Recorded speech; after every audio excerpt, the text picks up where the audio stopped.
খারাপ লাগছে এবং নিন্দা করতে ইচ্ছা করছে যে পশ্চিমবঙ্গের তৃণমূল পার্টির নেত্রী যিনি দিল্লিতে গিয়ে সার্কাস করবার চেষ্টা করছেন, সার্কাসে নেমেছেন দিল্লিতে গিয়ে,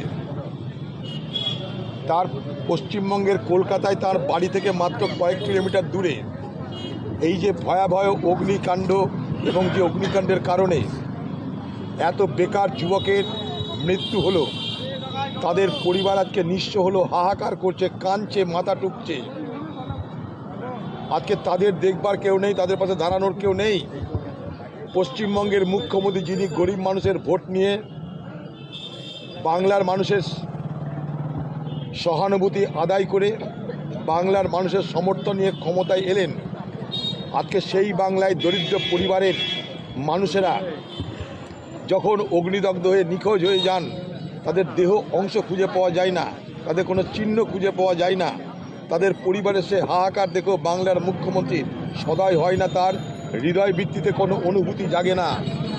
আজকে সে দিল্লি চলে গেল, অথচ কলকাতাতে তার বাড়ি থেকে সামান্য কয়েক কিলোমিটার দূরে এই ভয়াবহ ঘটনা ঘটেছে। তাদের সেই এলাকা দেখার তিনি প্রয়োজন মনে করলেন না।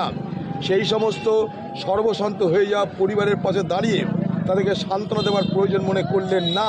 এই নৃশংস, নিষ্ঠুর, অনুভূতিহীন বাংলার মুখ্যমন্ত্রীকে আমি নিন্দা জানানোর জন্য এবং সেই শোকসন্তপ্ত পরিবারের প্রতি আমাদের শ্রদ্ধা এবং সহানুভূতি জানানোর জন্য আজকে রাস্তায় নেমেছি আমরা এই শোক মিছিলের মাধ্যমে। চলো, আমার খারাপ লাগছে এবং নিন্দা করতে ইচ্ছা করছে যে পশ্চিমবঙ্গের তৃণমূল পার্টির নেত্রী যিনি দিল্লিতে গিয়ে সার্কাস করবার চেষ্টা করছেন, সার্কাসে নেমেছেন দিল্লিতে গিয়ে, তার পশ্চিমবঙ্গের কলকাতায় তার বাড়ি থেকে মাত্র কয়েক কিলোমিটার দূরে এই যে ভয়াবহ অগ্নিকাণ্ড এবং যে অগ্নিকাণ্ডের কারণে এত বেকার যুবকের মৃত্যু হলো, তাদের পরিবার আজকে নিঃস্ব হলো, হাহাকার করছে, কাঁদছে, মাথা টুকছে। আজকে তাদের দেখবার কেউ নেই, তাদের পাশে দাঁড়ানোর কেউ নেই।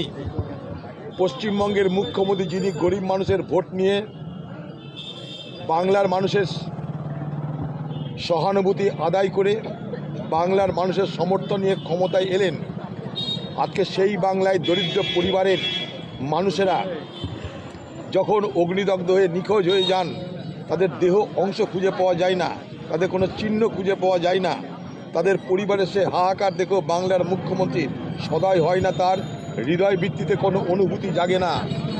আজকে সে দিল্লি চলে গেল, অথচ কলকাতাতে তার বাড়ি থেকে সামান্য কয়েক কিলোমিটার দূরে এই ভয়াবহ ঘটনা ঘটেছে। তাদের সেই এলাকা দেখার তিনি প্রয়োজন মনে করলেন না। সেই সমস্ত সর্বশান্ত হয়ে যাওয়া পরিবারের পাশে দাঁড়িয়ে তাদেরকে সান্ত্বনা দেওয়ার প্রয়োজন মনে করলেন না। এই নৃশংস, নিষ্ঠুর, অনুভূতিহীন বাংলার মুখ্যমন্ত্রীকে আমি নিন্দা জানানোর জন্য এবং সেই শোকসন্তপ্ত পরিবারের প্রতি আমাদের শ্রদ্ধা এবং সহানুভূতি জানানোর জন্য আজকে রাস্তায় নেমেছি আমরা এই শোক মিছিলের মাধ্যমে। চলো।